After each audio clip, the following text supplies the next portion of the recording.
Good morning, lobsters. Good morning. Just an actor in a lifelong role I never chose. Flout from the concrete that never rose. Colossal fish in tiny pond that no one knows. Inflicted with a broken heart that hurts the most. While I was trying to change my dose, in the corner of your eye trying to engage your ghost. I swear I never came as close. They say you're never famous till you overdose. They say you're never famous till you overdose.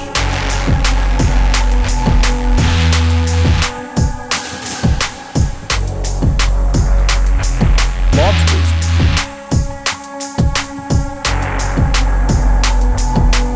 They say you're never famous till you. Just an actor in a lifelong role I never chose. Flout from the concrete that never rose. Colossal fish in tiny pond that no one knows. Inflicted with a broken heart that hurts the most. While I was trying to change my dose, in the corner of your eye trying to engage your ghost. I swear I never came as close. They say you're never famous till you overdose.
Ladies and gentlemen, it's 4 minutes past 10.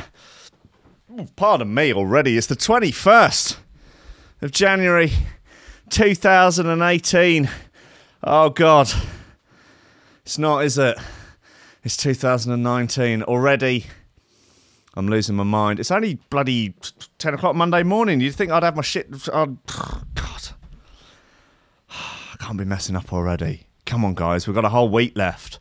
I've already forgotten my decent headphones. I've got to wear these bloody Tascam monstrosities. They're like 20 quid. They're normally just reserved for Jim because he don't care. He's a good boy. He don't mind really, and he's easy going.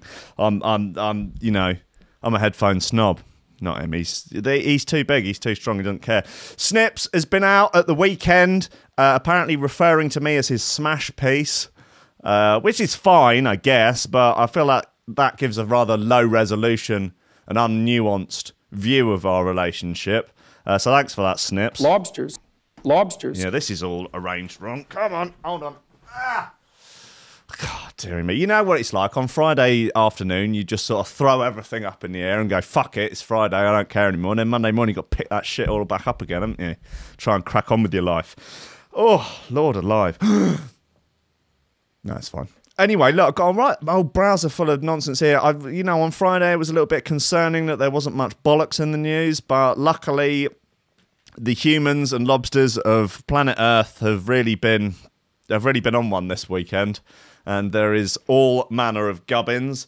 Also, got a bloody good lot of flip-flop flinging funk in here.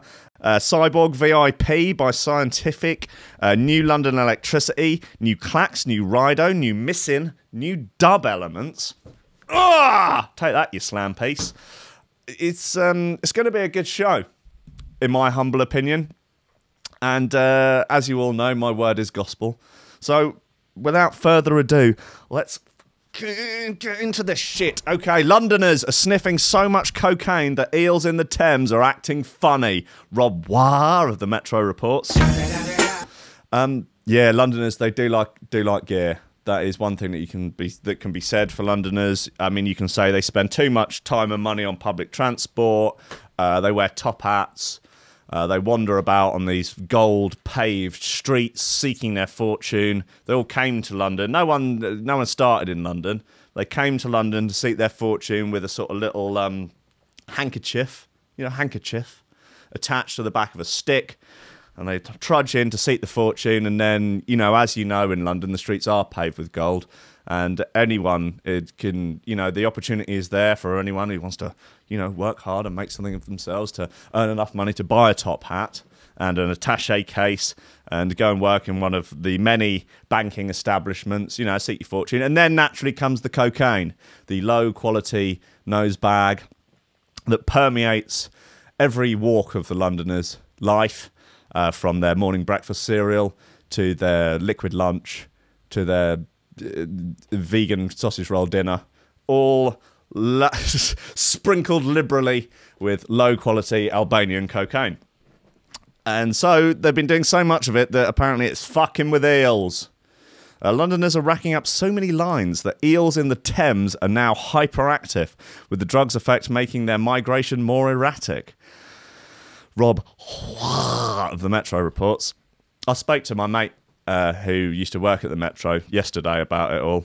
And apparently the Metro journalists, all the low-end ones, I don't know about Richard Hartley Parkinson, Rob War and that, the sort of the old guard.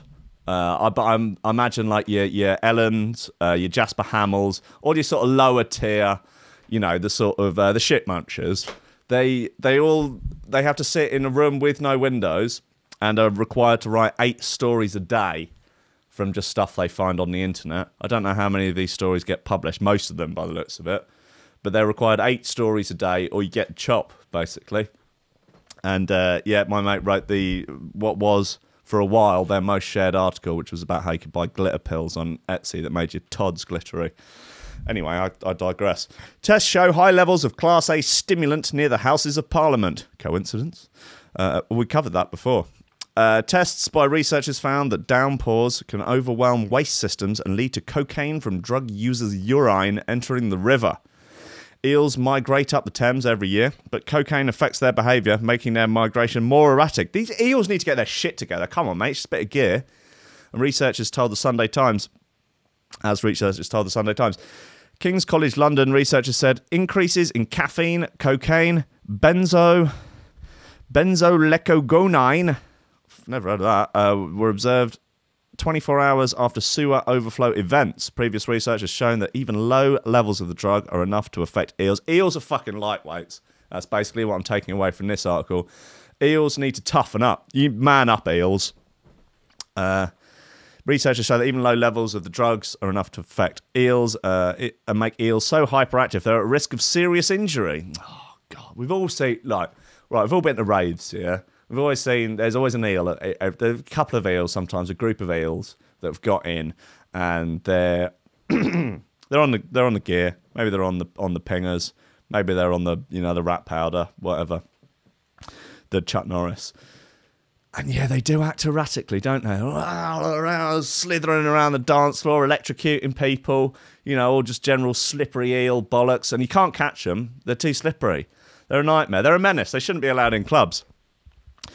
Anne Capaldo of the University of Naples Federico II in Italy studied endangered European eels and found that even tiny amounts, just half a lime, will affect an eel. Researchers kept 150 eels in tanks, sounds like fun, with some low-level cocaine, just 20 nanograms per litre. Where do they get the cocaine from? Because, are they getting it from source? Are they getting it from the Albanians? Where are they getting where are they, because that's going to make a difference, isn't it? The eels in the tank with cocaine swam noticeably faster. And when dissecting them 50 days later, they showed damage to their skeletal muscles that they used for swimming. Yeah, okay. World's oldest man dies at age 113. It's not bad innings. The researchers wrote their skeletal muscle showed evidence of serious injury, including muscle breakdown and swelling. Even low environmental concentrations of cocaine caused severe damage to the morphology and physiology of the skeletal muscle of the silver eel, confirming the harmful impact of cocaine in the environment that potentially affects the survival of this species. So I don't know how much you Londoners listening give a fuck about eels. Maybe not much, maybe loads. I don't know. Maybe if you gave as much of a fuck about these eels as you do these bloody sea turtles, you could stop using... I guess you've moved on to just biodegradable straws to snort your gear with now. Well, maybe you could give up the gear altogether and save these poor eels. They're just out there trying to be decent, honest, God-fearing eels in the Thames, just migrating and stuff, just swimming around, generally conducting their eely business. And these Londoners, the Londoners, top hats, attaché cases, doing gear, messing it all up for them, aren't they? Messing it all up. Anyway, look, let's get into these shoe throwers. Here's a nice one. Where are we? Hypnosis by my boy Constrict. This is a nice bit. It's a little bit old now, but it bears repeating.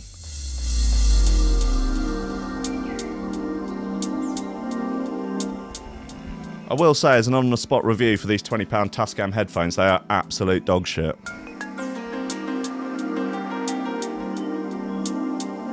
Either that or my voice just sounds like a mouse in a cave, farting for lols. I just wanna know. I'm hypnotized by everything. Oh yeah, yeah. You got me hypnotized.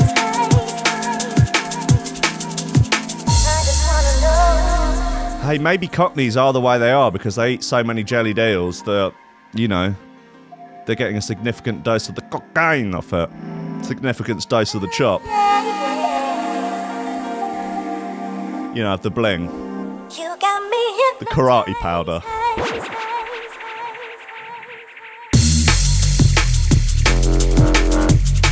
Oh! Lobsters.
That's a hot bit. It's called Hypnosis by Constrict.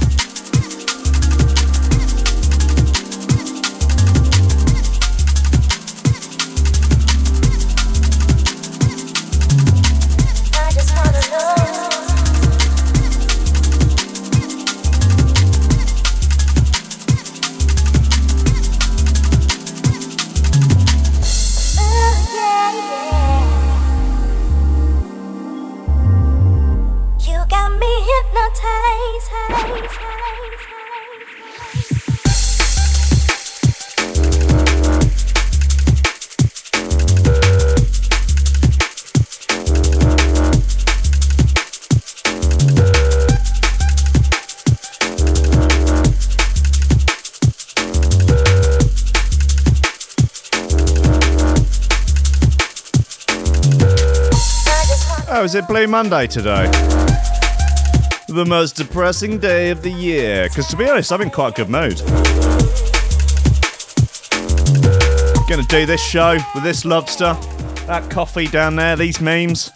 You lobsters listening, you fine bunch of humans. You decent, honest, God-fearing folk out for a better way of life. Out for a better quality of Monday.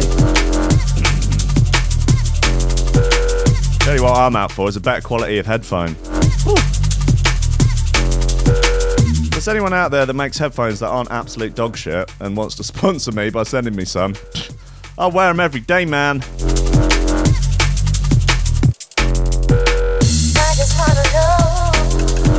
Alright. Hypnosis by Constrict. Let's get into the important news of the day. Woman spotted walking awkwardly at airport, found with 24 gerbils in her pants. Wow, okay. Yeah, I guess that would make you walk awkwardly. 60-year-old woman was stopped at customs checkpoint in the Taiwanese island of Kinmen after returning from a visit to China. A woman spotted walking awkwardly at the airport was found to have 24 gerbils strapped to her legs. The Taiwanese woman was stopped at customs. Yeah, all right, got all of that. Coast Guard officials conducting routine security and customs checked and noticed that the woman was walking in an unusual manner. The passenger was pulled to one side and questioned, where officials discovered the shocking reason for her funny walk. She's strapped full of fucking gerbils. Individually wrapped in bags were... Jesus, man. Individually wrapped in bags were 24 gerbils strapped to the woman's legs, covered by a skirt. The woman reportedly told customs that she was smuggling the animals for a friend who had purchased them from a pet store in China, according to the local news station 97X. But authorities believe that she had been sent by a smuggling ring to test inspection procedures at the Taiwanese port. Wow, that is a weird way of doing it. This is like a sort of an initiation or a test. Right, listen, you've got to get 24 gerbils, live gerbils. Don't care how you do it, you just got to get 24 live gerbils to through customs, yeah? And then you get indoctrinated into the special smuggling club, Gary's Smuggling Club. Yeah, once you've done the gerbils and you get into Gary's Smuggling Club, then you're allowed to smuggle. Probably next up is those eggs, bird eggs. They're worth a pretty penny. That's a decent side hustle. Then after that, you're probably onto low-grade gear like ganja. And then you gradually work your way up to Gary's. That's obviously how Gary started his smuggling club, initially just smuggling Gary's. And then probably, I guess, Skag is probably top of the hierarchy for smuggling. I would imagine so. Anyway, I digress. But authorities believe, she was sent by a smuggling ring to test inspection procedures at the Taiwanese port. The poor creatures were eventually euthanized by vets in Thailand. I thought they were in Taiwan. Yeah, that's a rough. This is a rough deal for these gerbils. The 60-year-old was charged with violating the Infectious Animal Disease Prevention and Control Act. Sadly, the gerbils had to be euthanized by vets in Thailand. Yeah, I know. All right. Yeah. Okay. Thanks, Mirror. Thanks, Natalie Evans and Chris Murphy. Took fucking two of you to write this shit. That's a disgrace. It's appalling. Not good, is it? Your penis is shrinking and there's nothing you can do about it, warn scientists. Communist detected. The shrinkage is part of the aging process and also affects the testicles, scientists have revealed. I always like the idea of scientists revealing something. Like, they've come on stage and they've got a big announcement to make. They got like a velvet curtain and then they go, oh, drum roll. Ta-da! They reveal it and it's just a big sign that says, your dick's shrinking. Oh, bollocks. Oh, what a revelation. Playboy model poses naked at the Vatican in latest controversial photo shoot. Sounds like fun. She's got a nice bum. Lovely stuff. Anyway, it's news that's bound to fill many with dread. Scientists have revealed that your penis shrinks over time and there's nothing you can do about it, particularly if you take 8 Garys every weekend. Yeah. The shrinkage is part of the natural aging process and is also affected by ding-dings. Yeah. Speaking to Fatherly, Dr. Jamin Bramberhart. Bramberhart, okay. A urologist based in Florida explained, Harry, the penis can lose about a centimetre in length from your rock solid 30s to when you're retired in your 60s. Only a centimetre, I guess yeah, but no more, please. I can't, I'm not made of pain. With age, the penis loses both collagen and elasticity, just like any other part of the body. Okay. These losses affect how blood flows through the penis, making erections smaller than they used to be. Damn. Men's bodies also produce less testosterone with age. That's unless you get on the juice, making the testicles appear smaller. Thankfully, the penis isn't really shrinking, it just looks smaller. Oh, that's a schneid, really, isn't it? Like, if it actually did shrink, then it's just something you could, like, look, it's an actual shrinkage. It's like, no, it's like an optical illusion. It's just, it's capable of its original length. It's just not bothering. Cheers, mate. Cheers, buddy. You're supposed to be on my team. Thankfully, the penis isn't really shrinking. It just looks smaller. Mr. David Schusterman, founder of NY Urology, compares this to a deflating balloon. All right, mate. Speaking to Fatherly, God, who is this? What is Fatherly? He said, over the years, the balloon can lose air, but the actual size and coating of the balloon itself does not change. So what, we need to inflate our penises? Is that what you're suggesting? Are you suggesting I have an actual balloon penis? What is this, a joke to you? Am I a clown? Ha-ha. The same is with the penis.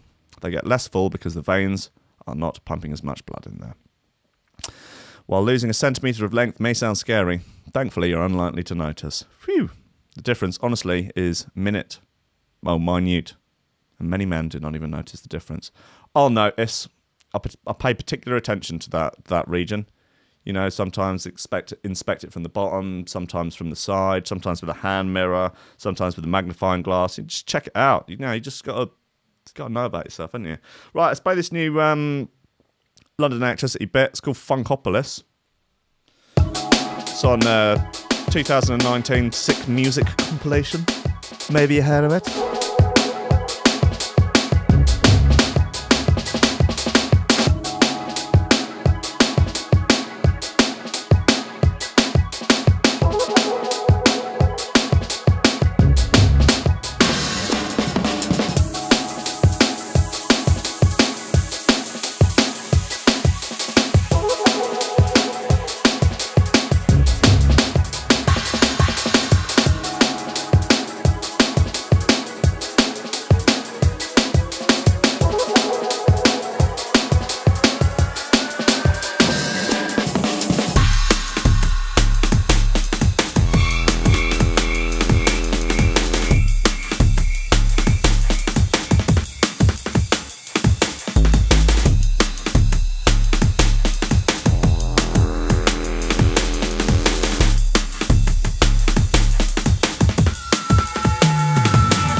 Someone noted in the comments earlier that the Android app is playing up. Not ideal. am looking for a developer that wants to get involved with making the 2.0 version of the app. Got some fun ideas for it. If you know anyone, or you are that person that would be interested, get in touch, will@threshold.fm. Drop me a line.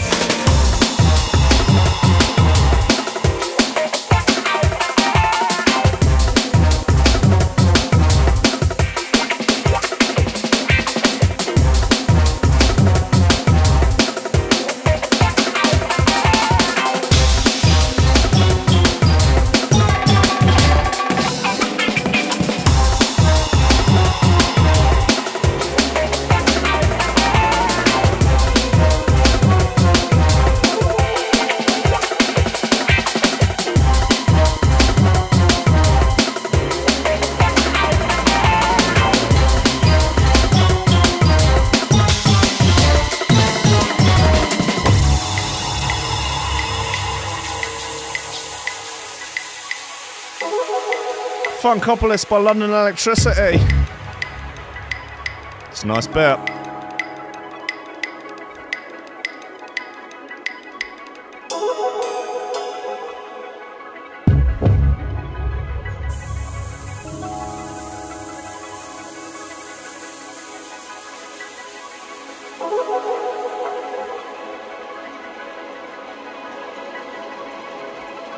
Bit of follow-up news. The arsehole Brit tourists at large causing trouble, causing grief in New Zealand are said to be a deportation notice has been issued apparently.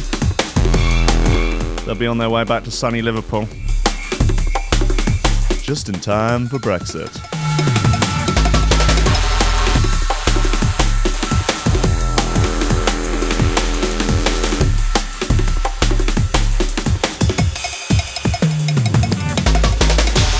There's a video of the kid kicking off. He looks terrifying. He's only 8. He's got abs.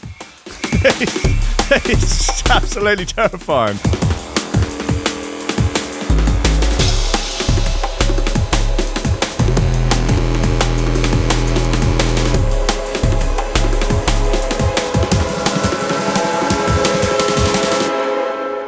Yeah, that's Funkopolis by London Electricity. That's a nice bit of gear. I'll have that one. That's fine. Yep, put that one in the bag. Yeah, I'll buy it for my man for Christmas. Anyway, smoking cannabis just once is all it takes to alter teenage brains. Study warns the ganja, not even once. Smoke weed every day. Yep, don't try a weed ever. I would recommend to any young people to never try a weed, or to inject cannabis, or to snort cannabis powder. It's very bad for you. It turns you into a monster, into a psychopathic rapist terrorist. And it makes baby Jesus cry. It makes Wesley Snipes weep salty tears from his front tail. Researchers in the University of Vermont have revealed that smoking cannabis just once is all it takes to alter teenage brains. Fucking teenagers need to get their shit together. Come on, you can't be out there having your brain altered just from one toke on the Maui Maui. Oh no, my brain done got altered. It's often described as one of the most harmless drugs, but a new study suggests that cannabis may not be as safe as once thought. Oh dear.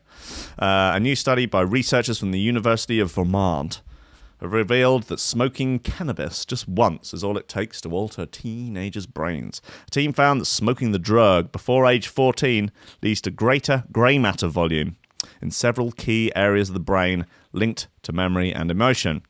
And worryingly, the effects of the changes remain unknown. Unknown. It's the I think the reverb's probably better for that one.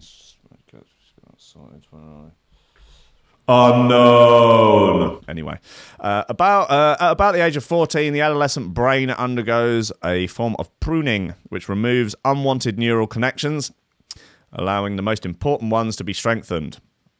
Lead scientist, Professor Hugh Garavan from the University of Vermont says, consuming just one or two joints seems to change grey matter volumes in these young adolescents.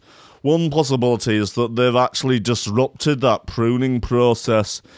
And they now spend their time listening to Bob Marley albums instead of doing their homework. It's a terrible thing to behold.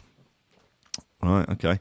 The study is part of a long-term European project called Imagen, which has collected brain imaging data from 2,000 children and young adults. From the participants were 46 children from England, France, and Germany who have reported smoking the ganja once or twice. Okay, this is a small, very small sample size with people self-reporting. Like, I think, look, if you ask any 14-year-old, like, hey, you smoked any ganja? They'd be like, oh, yeah, definitely. Oh, just once or twice, though. Yeah, whatever, mate. Come on, you're just trying to sound cool. Compared with youngsters who have never smoked a joint, but they're liars. They're all liars. All kids are liars. Come on, you can't be trusting things that 14-year-olds say, particularly in regards to smoking drugs. I mean, if they have smoked it, they'll say they haven't. If they haven't smoked it, they'll say they have. This is a disgraceful... I'm appalled. It's appalling. Compared with youngsters who have never smoked a joint or a doobie, they had more grey matter in brain regions rich in cannabinoid receptors, places where the drug's chemicals bind to neurons.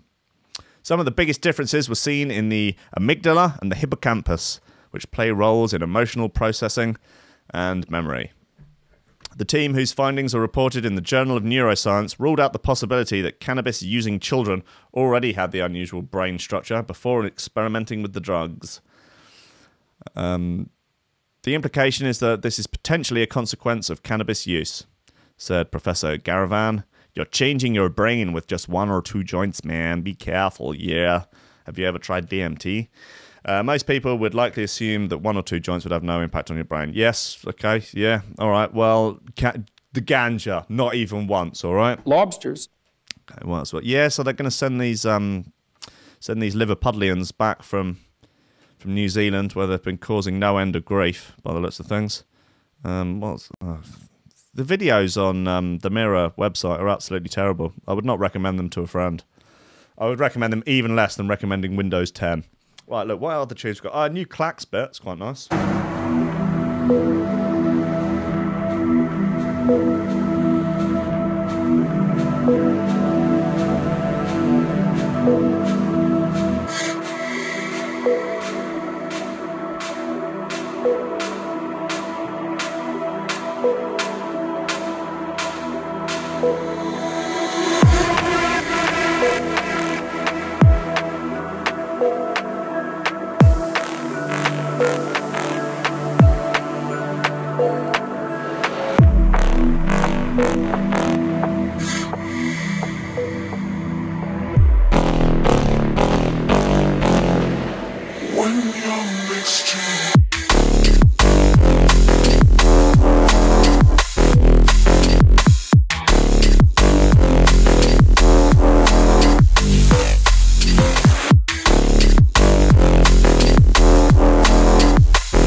SAS hero who fought terrorists in Kenya in line for the St George's Cross after storming that hotel, killing some Al-Shabaab, saving the hostages. Hey, do you know who didn't storm the hotel?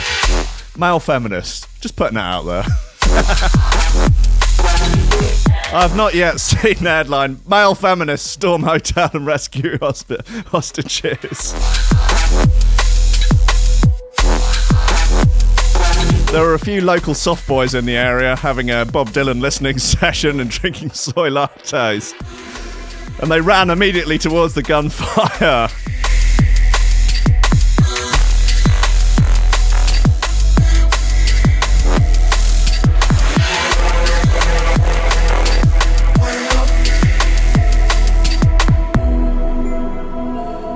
This is called Questions by Clax. Oh, Clax and Enai. Enai, any. Anyone you like. Lobsters.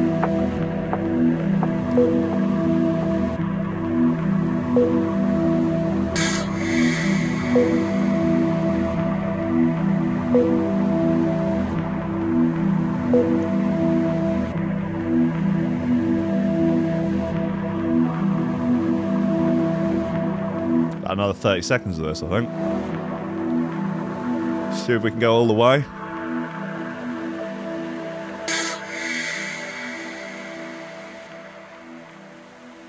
Really milking that ending there, Clax. That's a great record. I like that. That's Questions by Clax. It is on... I'm going to make an assumption and say critical, although I don't actually know. So there you go. Man who broke into Queen's bedroom and peed on Corgi's food admits new detail about what happened. Wow. Michael Fagan, the bloke who broke into Buckingham Palace and let himself into the Queen's bedroom while she was asleep, has revealed a few more details about what happened on that fateful day. This was a long time ago, I think. Fagan, 68, was an out-of-work painter whose partner had just left him at the time and said he was in the midst of a breakdown when the incident happened.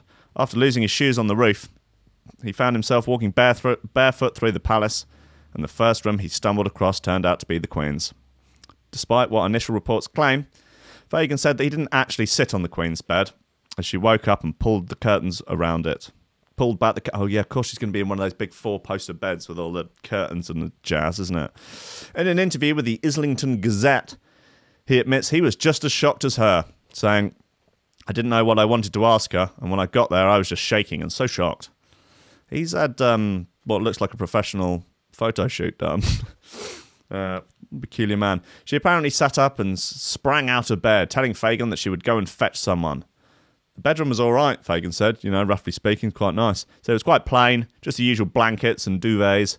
It was smaller than I thought it would be. The security should have said I was found at the palace, not in the bedroom. It would have saved a lot of embarrassment.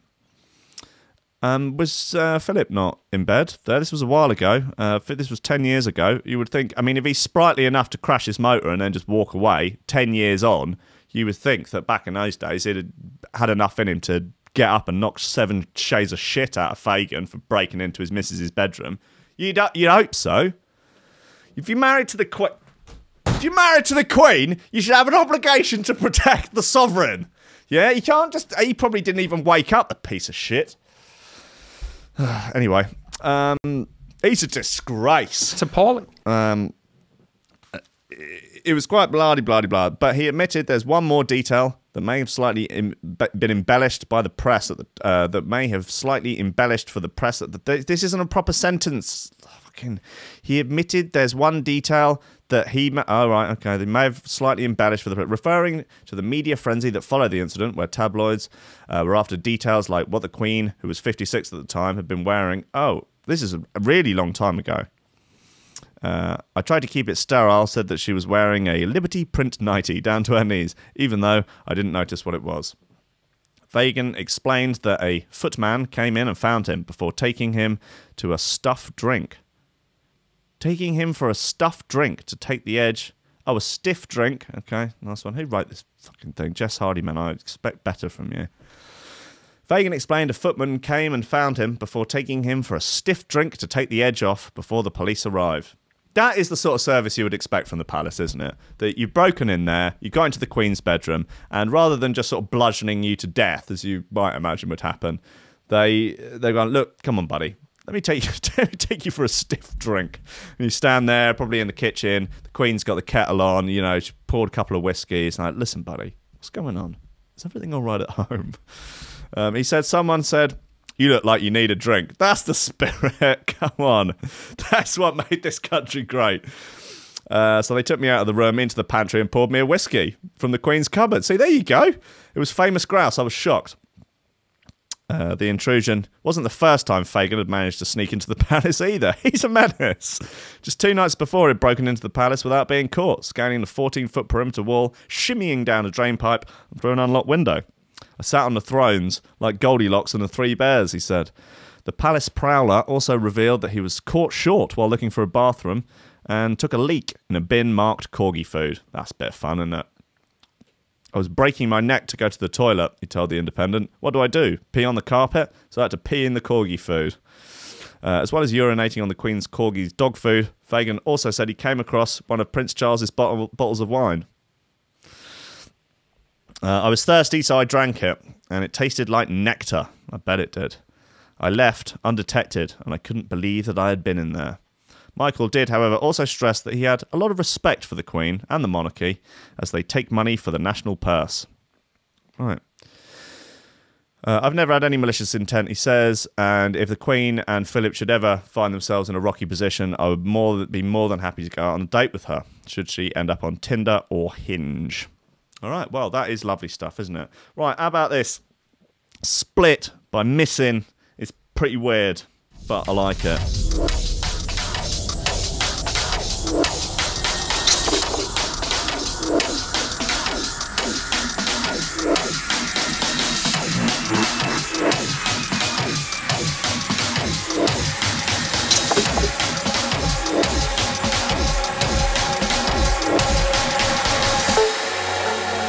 Well, I'll just check the chat now. If Joe Waits has not posted some sort of kill the Queen rhetoric, I'll be very, very surprised.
Joe White says, don't kill the Queen, but stop the monarchy from when she dies. Be a sensible republic. That is possibly the most reasonable thing you've ever said. I quite like the monarchy, I just don't think we should give them any tax money. I think they should have to run the monarchy like a business. Like, they've got enough fucking assets. Like, just make it more of a tourist attraction than it already is. Cream a fucking bit, and actually they should have to pay a considerable amount of money back into the country for the privilege of just the sort of Queen, the sort of royal status. They basically, it would be like a franchise where they've just sort of got to pay for, a little bit like Calvin Klein underwear. Apparently Calvin Klein have never actually produced any of the underwear themselves. They just licensed the brand name to other underwear companies. Hot little bit of trivia for you there. And basically they have to license the right to call themselves the monarchy off the state, I guess, off the off the people, off the British people. They have to pay the British people for the right to call themselves our monarchy. I think that's fair, isn't it? They should pay every single one of us £1 a year. That's not even that much, is it? That's like 70 million a year. Then you can call yourselves the monarchy, and you can, you know, make it a tourist attraction and try and rake in a few quid off of, I don't know, Japanese tourists or whatever who want to come around and take pictures. There you go. That's it. That's the solution right there. Forget about Brexit. We're just going to tax the monarchy. This is a great idea. Hey, I'm a low tax guy, but I think that would be a good idea. Come on, tell me I'm wrong. Change my mind. Right, what else have we got? Hermit crabs dicks. Oh, that's a bit weird. Come on, I had a good one a second ago. It's gone. Yeah, here we go. Students offered bubble wrap to help calm their nerves. Richard Hartley Parkinson of the Metro reports. Undergraduates are being offered bubble wrap to help de-stress before taking exams. Stress relief packs are being handed out at Bristol University to relieve exam tension. The packets of bubble wrap come with instructions for immediate stress relief. Pop 3 to 4 capsules every 4 to 6 hours as needed. But some students have apparently become more stressed by the bubble wrap therapy as its potential to cause plastic waste. They're not up for a laugh in the way they used to be, students, are they? Bristol University students were forced to... Bristol University Student Union was forced to issue a reassuring statement via the uni newspaper. The bubble wrap was originally used to package furniture and was being recycled by being given to students to pop. Obviously, it's then their responsibility to put it in the recycling and not just throw it in the landfill. Spokesman said, "We are aware that a number of students have raised concerns about the environmental impact of the bubble wrap. Sustainability is important to us, which is why the bubble wrap is being offered is being reused. It was originally for packaging furniture. Thank you, goodbye." Matthew Lewis in the comments, he says, "I can see the problem here. They needed to paint it red and call it a tension sheet." John Brady chimes in with, "Drugs and alcohol not working anymore then." And Richard Champion simply responds, "Snowflakes." Oh, lovely stuff. Elon Musk offers to dig a big tunnel through a mountain like it's no big deal. My hate mate Jasper Hamill reports. Elon Musk has offered to dig a tunnel right through the middle of a mountain just for a laugh and at a bargain price. The billionaire was tweeted by Australian MP Jeremy Buckingham, who wants to cut congestion in Sydney. I'm a lawmaker in Sydney town. You know, Sydney town, Australia, which is choking with traffic, and we need to be fixing to make a big old tunnel. He wrote in a tweet which tagged Elon Musk as well as the Boring Company. How much to build a 50-kilometre tunnel through the Blue Mountains out here in Sydney town, Australia? Open up the west of our state. Does he mean rest of our state or west? Or has he got a strange speech impediment? Open up the west of our state.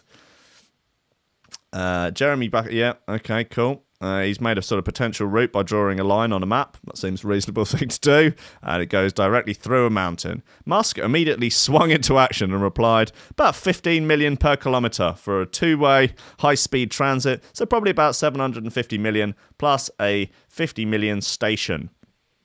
This offer seemed to please the politician, who replied, "Thanks, mate." "Thank you." Called the offer a bargain and promised to raise the matter with the New South Wales Premier Gladys Berry. I can't pronounce that, sorry.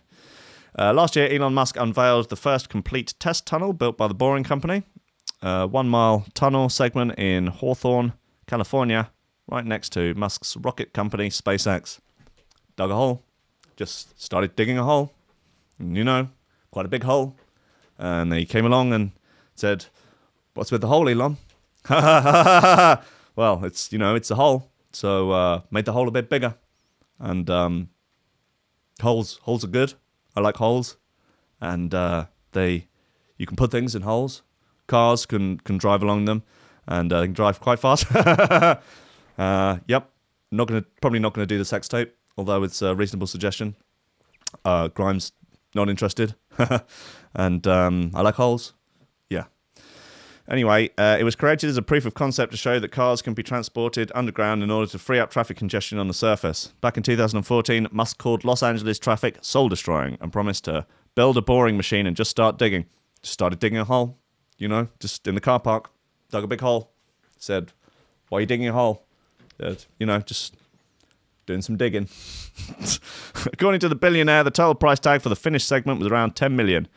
That including the cost of excavation, internal infrastructure, lighting, ventilation, Bluetooth connectivity, safety returns, communications, and a track.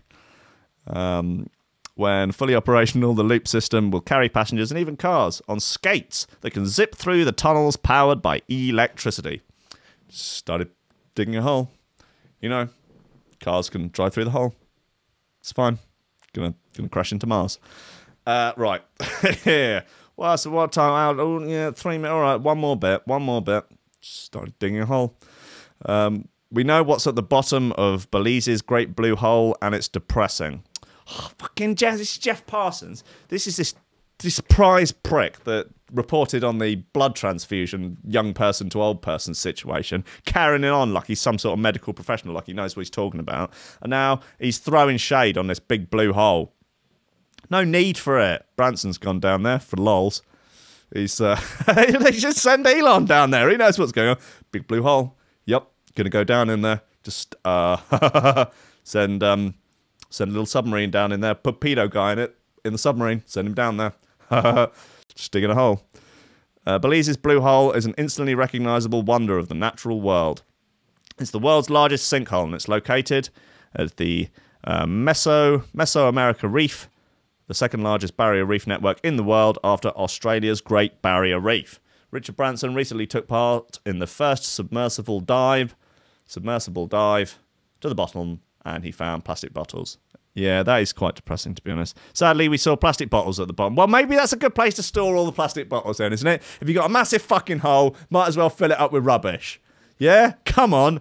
Fuck all the sea turtles. Get them out. You know, clear them off. Move them on. Just, no, sorry, move on. Send the bailiffs around, move them on. And just fill it full of plastic bottles. Come on, get rid of them. And then we'll call the whole thing off. Sadly, we saw plastic bottles at the bottom of the hole. Just digging a hole. They were the real scourge of the ocean, the millionaire reflected in a blog post about the experience. The Virgin boss was accompanied by ocean conservationist Fabian Quastro, and together they descended 410 feet to the bottom inside a submersible. The journey was broadcast on the Discovery Channel.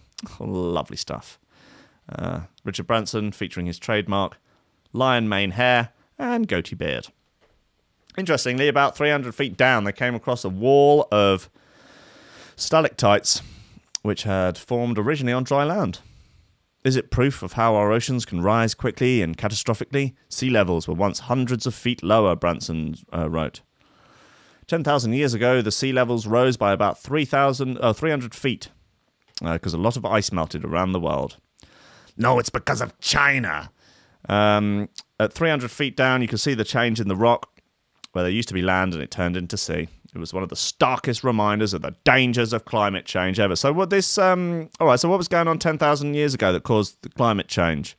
Vegans, Alongside plastic bottles, there was also remains of crabs and other creatures that had sunk to the bottom, run out of oxygen, and died. Addressing the amount of plastic in our oceans has become a leading challenge as more and more reports are coming out about the scale of the problem. Just get all those coked up eels, yeah? If we could train all those bloody geared up eels to go and collect the plastic, bring it in, and then, I don't know, we'll burn it in a big fire or something. It's a new Coffee and Memes conservation program. We give eels drugs, train them to pick out plastic, and then we just burn it in a big fire. Or shoot it into space. I mean, shooting stuff into space, is that a bad idea? If we could just get some sort of enormous, like, this is the sort of thing that like a teenager thinks up on, whilst when, you know, teenagers when they smoke weed for the first time and their brains change. This is the sort of bullshit whack job idea they come up with. What about like a giant sort of tube and we just fire all our rubbish just straight up into space? Yeah, why not? Why not do that? I'm not really thinking about the logistical aspects of how this enormous sort of tube kind of... It's like a hoover set to blow, and it can hoover up all the stuff on landfills and just fire it into space. We'll fire it at Mars. We'll collect it all on the moon. Isn't this something that they do in Futurama? Yeah, and then they get that huge thing of waste and garbage that is heading towards them. They can smell it. Oh, God. All right, look. To play us out is a new Malek's bit on Prototype's label, which get hype. It's called Alien Forces. Nice bit of gear.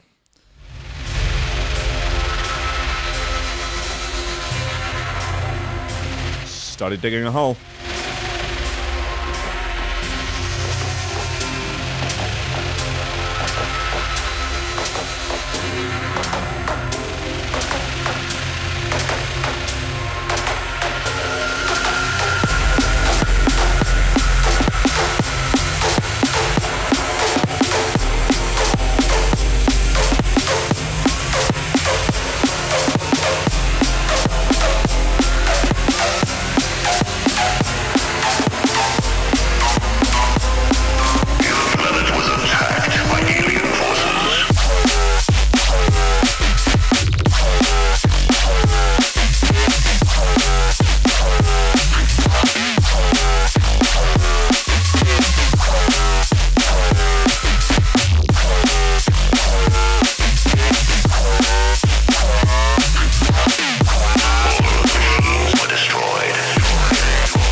Alien Forces by Malek's.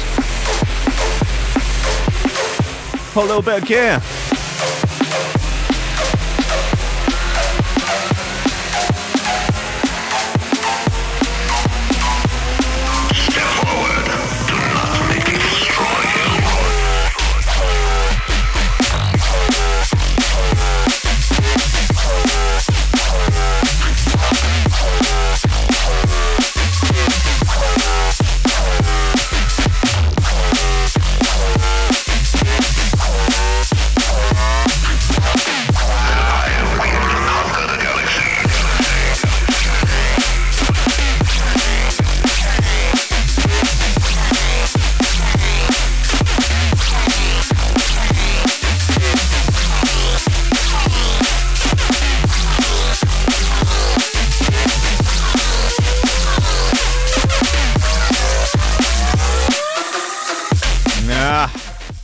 Thank you for listening today, everybody. It's Monday's session. Monday's service is now over. You'll have to go back to your lives. Go back to your work. Go back to your families. Go back to your kids. Go back to your village elders. Explain to them what you've done. And hope they take you back. Right, just leaves me time to shout out the VIP list. This is a list of fine human beings that are supporting the show on Patreon, allowing me to do this every day, allowing me to try and build Threshold into a bigger, badder beast with biceps as big as Bournemouth. If you want your name on this list read out at the end of every show, you can go to our Patreon page and support which is $10 a month. You can support for a dollar a month. You can support for any amount you like. But if you're at $10 a month or above, you get your name on this list. Read out at the end of every show. The VIP list is Oliver Hooper, Nicholas Goncalves, Tom Ryan, Reece Mosson, Squidgy Beats Parsons, Pauly Hutton, Ciarán R, Michael Kedzierski, Matthieu Tomkins, Dave Long, Joel Putter, Colm Murphy, Sam Howard, Tony J, Richard Patterson, Jack Murphy, Tom Camm, Stephen Harris, Matthieu Boulard, Zara Pickle, Jeroen Van Thunderbutt, Mike Pye, Anthony Walker, Lily Unsub, Richard Franks, Thomas Hall, Chode Ryder, Andrew Heichelbech, John Finison, the BDR Crew, Peter Blatchford, Austin Grief Coupar, Gennady Lightfield, Ryan Glaser, James Parry, Dave Thompson, Hendo Bartendo, Lady Squiffington, and Liam the Menace Underwood. Liam is still trying to weasel his way back into the Lobster Crew group. Will I let him back in? Who knows? Maybe he'll have to show some fake ID or a photocopied passport or blag that he's on the guest list. I run the Lobster Crew group very much like a bouncer would run a club. Steal people's drugs, sell them back to them. You know, all the usual stuff. I know where the CCTV cameras don't cover. That's where I will dish out my cruel, harsh vigilante justice. It's harsh, but it is fair. So that's all right. Hey, look, if you want to support the show by buying a fine bit of Threshold merch, you can do. These rather beautiful Church of the Shoe Throwers sweatshirts are now available on the merch store, threshold.fm/store. There is a link on the YouTube link, or if you're listening on the app, you can go to visit website and that will take you to the Threshold website. And yeah, 30 notes, shipped to anywhere in the world. You know, dominate your friendship circles with a bit of Threshold merch. So t-shirts, there are t-shirts and sweatshirts is what we have so far. Run out of mugs. I'll get some more done. If there are any other items of merch that people would be keen for, let me know. I'm all ears. You know, I am, as I say, I am your manservant. I am your Batman. I am your private dancer. I am your escort girl. I am your rent boy. I am Will, and I am here to do your bidding. Look, thank you for listening, everybody. I love you all very much. I will see you tomorrow at 10 a.m. Tomorrow evening as well. I'll have old MCID coming on. Chat about old Brighton drum and bass. Chat about what's going on in the world. Chat about MC culture. Chat about maybe get him to spit some bars. That'd be awkward and weird. Anyway, I love you all. I will see you tomorrow. Goodbye.